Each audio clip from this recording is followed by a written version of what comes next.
দেশেতে জনম আমার, যেন এই দেশেতে মরি।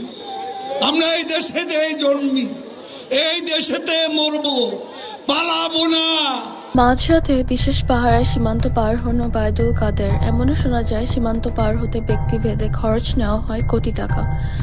বাংলাদেশের শেখ হাসিনা সরকার পতনের পর সাবেক মন্ত্রী ও আওয়ামী লীগের নেতারা ভারতে পালাতে মরিয়া হয়ে ওঠেন।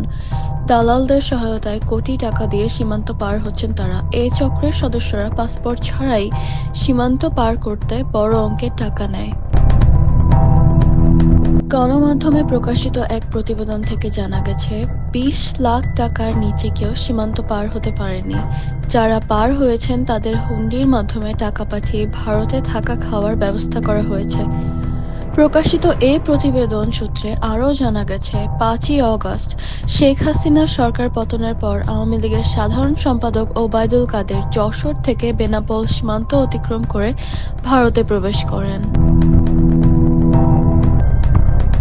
রাজশাহী সিটি কর্পোরেশনের সাবেক মেয়র খায়রুজ্জামান লিটন, বিতর্কিত পুলিশ কর্মকর্তা বিপ্লব কুমার সরকার সহ আরও অনেক নেতা একই পথে ভারতে পালিয়ে গেছেন।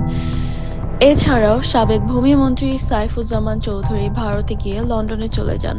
সাতক্ষীরা ও কুমিল্লা সীমান্ত থেকেও অনেকে ভারতে পালিয়ে যাচ্ছেন।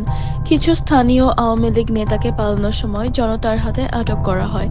সীমান্তের দালালরা মোটা অঙ্কের অর্থ নিয়ে এইসব ভিআইপিদের পার করে দিচ্ছে, যা এই চক্রের জন্য একটি লাভজনক বাণিজ্যে পরিণত হয়েছে।